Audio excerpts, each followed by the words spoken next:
Salut à tous. Alors voilà, dans ma vidéo pause, j'avais dit que j'allais réfléchir un petit peu à ce que j'allais faire comme vidéo les prochaines fois. Donc là, j'en avais un petit peu marre d'enchaîner les thèmes, les sujets. J'aurais bien fait une vidéo sur une éventuelle sortie cinéma, mais malheureusement, j'y crois pas trop. Là, normalement, il devait y avoir... alors, il devait y avoir Mulan. Bon, j'avais pas très envie d'aller voir Mulan. Là, normalement, il aurait dû y avoir un Pixar à la fin de l'année, Soul. Bon, visiblement, il va pas sortir cette année, ce sera plutôt pour l'année prochaine. L'idée de cette vidéo-là m'est venue quand j'ai regardé une vidéo de Link the Sun. Ne faites pas croire que vous le connaissez pas. Et il expliquait qu'il avait vu des dessins animés Disney quand il était enfant, beaucoup de dessins animés Disney, et qu'il s'était mis au dessin animé Ghibli. Alors, petite parenthèse sur le nom de Ghibli, le nom vient d'un avion de reconnaissance italien. Donc si vous le prononcez à la façon italienne, ça va être Ghibli. Si vous le prononcez à la version japonaise, l'écriture c'est Ghibli. Donc voilà, vous dites Ghibli, Ghibli comme vous voulez. Moi j'ai tendance à utiliser plutôt la version japonaise, ou en tout cas suivant l'écriture japonaise. C'était une parenthèse. Donc, qu'il avait vu beaucoup plus tard les studios Ghibli et que du coup il avait eu du mal à rentrer dedans, qu'il trouvait que c'était vraiment très différent des studios Disney et qu'il s'en sentait beaucoup plus éloigné. Il avait l'impression d'être beaucoup plus proche des films d'animation Disney et qu'il y ait vraiment une distance entre lui et le style des films d'animation Ghibli. Voilà, et ça m'a donné envie de faire une vidéo en fait parce que moi c'est un peu la même chose, c'est-à-dire que quand j'étais petite, j'étais plongée dans l'univers Disney. Avec mes frères, on a vu plein de dessins animés, vus, revus au cinéma, on en avait en cassette, on regardait que ça quand on était petit. Du coup, je suis encore capable aujourd'hui de vous réciter Le Roi Lion, je pense, en français, puisque quand on était petit, on le regardait en français. D'un bout à l'autre, sans beaucoup d'erreurs, je pense. Je pense que je serais capable de le réciter. Donc c'est vous dire à quel point, voilà, on regardait vraiment beaucoup de dessins animés Disney, on avait l'habitude des dessins animés Disney, et je me suis rendu compte qu'on avait des attentes, en fait, par rapport aux dessins animés.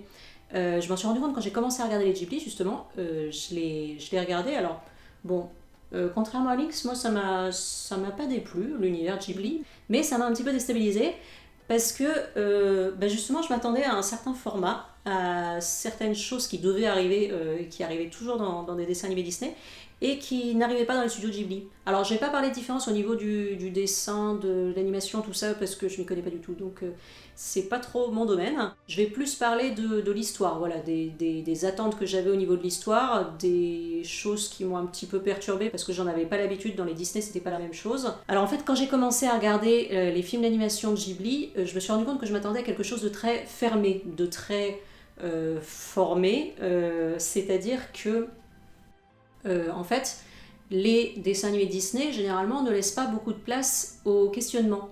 C'est-à-dire que les personnages principaux, on sait tout d'eux, on sait tout de leur histoire. Il n'y a pas vraiment de coin d'ombre. Si on prend le Roi Lion, si on prend Simba, je veux dire, en plus on le voit de tout petit. Donc là, c'est l'exemple type. On le voit dans son enfance, on voit le moment où il a perdu son père, la tristesse qu'il a ressenti, la trahison, avec Scar, son oncle qui lui raconte des cracks, le fait qu'il parte ensuite, qu'il revienne ensuite, enfin, on a vraiment tout, toute sa vie, on sait tout de ses motivations, on sait pourquoi il fait les choses, on sait ce qu'il a ressenti, voilà, on a le personnage principal vraiment en entier. C'est pas du tout le cas dans les studios Ghibli. Dans les studios Ghibli, alors, déjà, c'est rare qu'on ait toute la vie d'un personnage. Généralement, c'est un moment ancré dans le temps.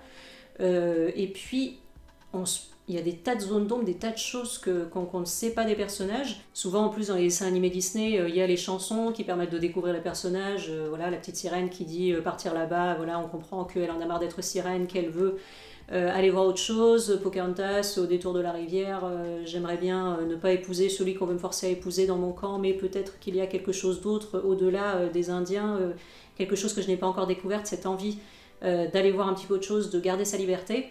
Bon, dans les Ghibli, les personnages chantent pas trop, on s'y attend pas vraiment d'ailleurs, à part si chanter est leur métier. Il y a Gina par exemple dans Porco Rosso qui chante effectivement, mais parce que c'est ce qu'elle fait dans la vie. Mais il n'y a pas de personnage qui va dire oh mon Dieu, j'en ai marre de cette vie, je veux partir en quête d'autre chose. Ou d'adjuvant qui lui dit vas-y, tu peux y arriver, je vais t'aider, je suis avec toi, pour prendre d'autres exemples de chansons Disney. Alors pour prendre un exemple, Princesse Mononoke, le personnage principal, donc qui donne son titre au film, qui s'appelle aussi San, mais qui est surnommée Princesse Mononoke, elle a été élevée par des loups suite à visiblement un abandon dans son enfance, mais en fait on en sait très peu là-dessus. On sait juste que voilà, elle a passé sa vie au milieu des loups et qu'elle en veut énormément aux hommes. Et pareil, son homologue masculin, on ne sait pas grand-chose sur lui non plus, c'est-à-dire que on le voit au début du film, il est déjà grand, on ne sait rien sur son enfance, voilà, il se retrouve embarqué dans l'histoire un petit peu comme ça, et on voit juste le passage où se déroule l'intrigue, où il est aux côtés de San, donc, et on les voit agir tous les deux, mais voilà, on ne sait pas grand-chose sur eux, on ne sait pas grand-chose de comment ils ont appris à se battre, comment la princesse Mononoke s'en est sortie pendant toutes ces années aux côtés des loups, pourquoi elle a été recueillie, comment ça s'est fait. On sait vraiment rien des détails, ça reste très flou, toutes les hypothèses sont ouvertes, rien n'est fermé, comme peuvent l'être les dessins animés Disney, où vraiment on a toute l'histoire, donc du coup on ne se pose pas de questions, mais en même temps, voilà, il n'y a pas d'autres possibilités. Voilà, je prends cet exemple, on peut en prendre plein d'autres, hein. Pogno sur la falaise par exemple. Pogno, c'est la version de la petite sirène, il y a eu une version Disney, voilà, c'est la version Ghibli, c'est inspiré de la petite sirène, mais c'est pas du tout dans le même style. Pogno, on sait rien de comment elle est née. Elle a un père, a priori, mais qui est plutôt humain. Elle est plutôt poisson. Sa mère est une sorte de déesse de la mer. Et elle a plein de sœurs, mais qui lui ressemblent pas trop. Elles se ressemblent plus entre elles. Elle est un peu différente. Voilà, on sait pas trop d'où elle vient, comment elle est née, ce qui lui est arrivé jusqu'à maintenant, pourquoi elle est enfermée avec ses sœurs, ce que veut exactement son père. Enfin bon, il y a des tas de choses qu'on se demande et voilà, on n'a pas la réponse. Donc Kiki la petite sorcière, Kiki donc qui est une sorcière comme le titre l'indique bien, on pourrait avoir toute la manière dont fonctionne justement ce monde des sorciers, un peu façon Harry Potter, et en fait non, on voit juste une petite sorcière qui essaye de se débrouiller dans le monde humain traditionnel qu'on connaît, mais dans lequel il y a des sorcières, et qui a du mal à s'en sortir. Alors on s'intéresse même pas tant à ses pouvoirs puisqu'elle n'a pas de domaine particulier, visiblement chaque sorcier a un domaine particulier, elle en a pas, elle se spécialise dans la distribution de courriers ou de colis, ce que en fait n'importe quel postier pourrait faire, mais sauf qu'elle le fait sur un balai qui vole quoi. Donc on la voit principalement voler sur son balai, on ne sait même pas trop comment ça fonctionne, cette histoire de faire voler un balai. Il y a un moment, elle n'y arrive plus justement, et on ne sait pas pourquoi. Il y a même un moment, normalement elle a un chat noir avec elle qui s'appelle Gigi, avec lequel elle communique sans problème pendant tout le film. À la fin, elle n'y arrive plus. Et alors ça, on ne sait pas du tout pourquoi, il n'y a pas du tout d'explication. Elle réussit de nouveau à faire voler son balai à la fin, et pourtant on ne la revoit pas parler avec Gigi. Donc visiblement c'est plus possible. Alors est-ce que c'est parce que Gigi du coup est allé faire sa vie de son côté, il s'est trouvé une compagne pendant le film? Est-ce que c'est pour ça? Est-ce que effectivement Kiki a perdu certains de ses pouvoirs de sorcière? On ne sait pas trop. C'est à chacun de faire ses hypothèses et il n'y aura pas de réponse définitive.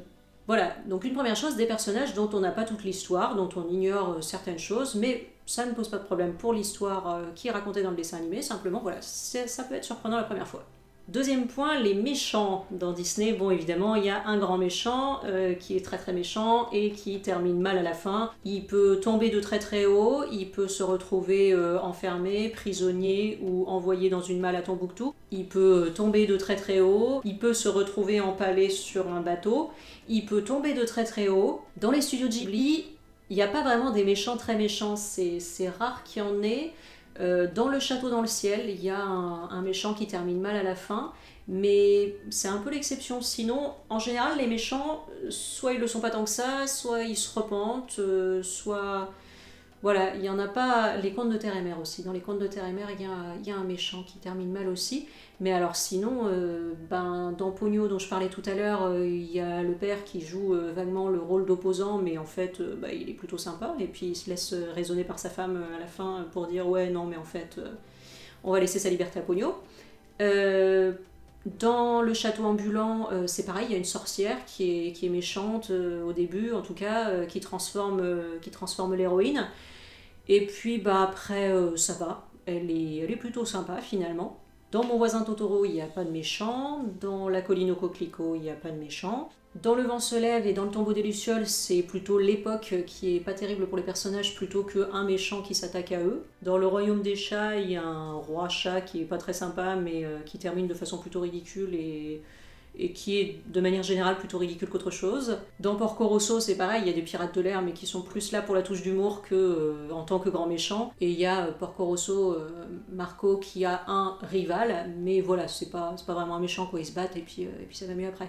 Voilà, donc ça aussi c'était assez déstabilisant de ne pas avoir vraiment de camps séparés, les gentils d'un côté, les méchants de l'autre, mais plutôt voilà, des gens qui vivent ensemble, qui s'opposent par moments et puis après ça va mieux, ou en tout cas pour lesquels on prend pas forcément parti pour les uns plutôt que pour les autres.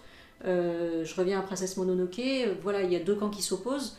Ils ont chacun des raisons de s'opposer les uns aux autres, des raisons qui sont pas forcément meilleures dans un camp que dans l'autre.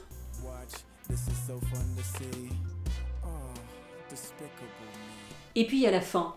La fin c'est très perturbant dans les Ghibli parce que justement généralement c'est ouvert, c'est comme pour les personnages où il n'y a pas de chemin tout tracé, où on ne sait pas tout de leurs désirs, de leurs envies, de la raison pour laquelle ils se battent, etc. Bah là c'est pareil, généralement les fins sont ouvertes. Il n'y a pas de résolution de conflit complète, puisque de toute façon j'ai dit qu'en général il n'y avait pas de conflit, de mariage, couronnement, personnage qui revient de la jungle alors qu'il y a vécu toute sa vie, j'essaie de trouver des exemples dans les dessins animés, femme sirène qui devient humaine, enfin bon, il n'y a pas vraiment de voilà, c'est terminé, il y a une conclusion nette, et on passe à autre chose. Déjà, ça peut arriver qu'il y ait deux personnages qui finissent ensemble, mais c'est pas la majorité. Ça arrive par exemple dans Le château ambulant ou dans La colline aux coquelicots, et en l'occurrence, dans Le château ambulant, il y a une chanson de fin dans laquelle il est question de rupture, donc on se demande un petit peu si ça va durer. En plus, Haoru, dans le château ambulant, c'est un coureur de jupons invétéré, donc du coup on se dit que ça va pas durer très longtemps. Mais il y a quand même pas mal d'exemples où l'histoire se termine et on aimerait bien en savoir un petit peu plus. Ça se termine sur un truc, on n'a pas vraiment l'impression que c'est la fin, quoi. Le voyage de Chihiro, ça se termine, les deux personnages se disent ça c'est merveilleux, nous nous entendons bien, ce serait bien qu'on se revoie. Mais on n'a pas beaucoup d'espoir que ça arrive et c'est vrai que du coup c'est presque perturbant, surtout pour quelqu'un qui a regardé des Disney toute son enfance, de se dire comment ça, mais il part pas avec elle, là il abandonne pas tout pour aller avec elle, c'est quoi cette arnaque. Voilà, non, il dit juste non mais on se reverra peut-être un jour, voilà. C'est un peu pareil dans Si tu tends l'oreille, alors les deux personnages décident qu'ils vont vivre leur vie ensemble, mais ils se séparent à la fin en fait, puisqu'il y en a un qui va partir en apprentissage, et il y a l'autre qui va rester là où elle est, pareil, pour faire ses études. Alors du coup, oui, peut-être que dans le futur, ils se retrouvent ensemble, mais en attendant, là, tout de suite, il nous manque le mariage, le baiser de la fin, etc. Pareil pour Princesse Mononoke, d'ailleurs, c'est exactement la même chose à la fin.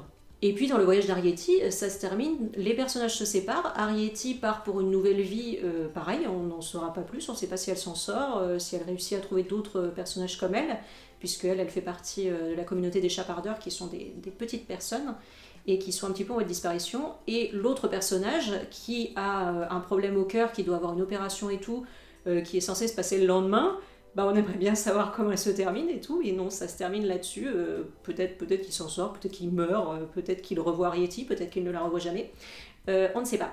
Voilà, donc tout ça pour dire que effectivement, passer des dessins animés Disney aux dessins animés de Ghibli, bouleverse les attentes. Ça les bouleverse, effectivement. On s'attend à certaines choses, on s'attend à certains clichés, certains classiques, ou simplement une intrigue à laquelle on est habitué, qui est bien rodée, et qui n'est pas du tout présente dans les Ghibli. C'est vraiment quelque chose de complètement différent, mais moi ça m'a pas posé problème. J'ai été très contente de les découvrir, j'en ai regardé un, je les ai tous regardés les uns à la suite des autres. Alors certains que j'ai préférés à d'autres évidemment, mais voilà, ça ne m'a pas posé de problème, j'ai bien aimé quand même. Simplement il faut pas avoir ces attentes, il faut vraiment se couper de ces classiques Disney. En l'occurrence pour moi ça paraissait difficile, c'est vrai que ça m'a frappé quand j'ai vu tous les Ghibli. À chaque fois je me disais mais c'est vrai que j'ai des attentes, je me rends compte, je me dis mais il manque quelque chose, alors que c'est pas qu'il manque quelque chose, c'est simplement que voilà, j'ai été trop nourrie au Disney peut-être.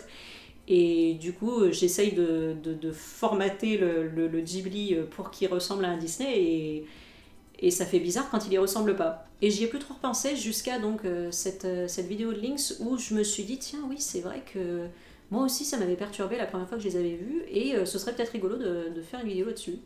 Voilà, bah du coup cette vidéo m'aura permis d'introduire le studio Ghibli, dont je parlerai peut-être dans d'autres vidéos, parce que c'est vrai que depuis que je l'ai découvert, j'ai envie de travailler dessus aussi. Jusqu'à maintenant, j'ai parlé que des films d'animation de studio américain, parce que c'est ceux que je connais le plus. Bon, les Disney évidemment en tête, mais d'autres aussi que j'ai regardés quand j'étais petite ou plus grande, enfin bon, c'est eux que je connais principalement, et les studios Ghibli ou d'autres studios japonais, je les ai vraiment découverts tous beaucoup plus récemment. Mais ça m'a donné envie de travailler dessus en même temps, soit spécifiquement sur eux, soit en relation avec les studios américains, je verrai. Mais ça me tente très bien.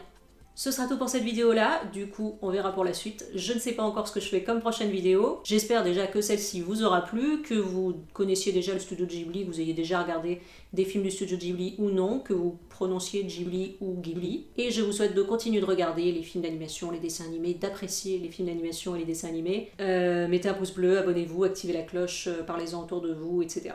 À la prochaine!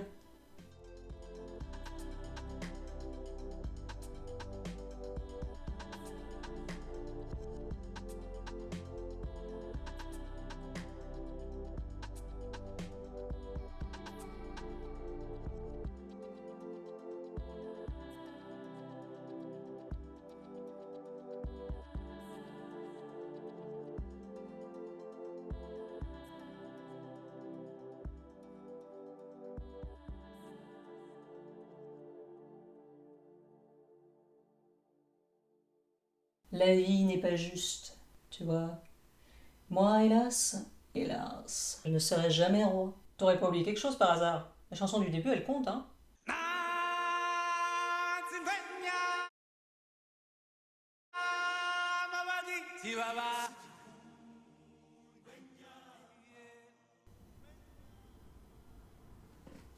Et voilà, pour faire des promesses, il y a du monde, mais par contre, pour chanter en zoulou, là, il n'y a plus personne, hein.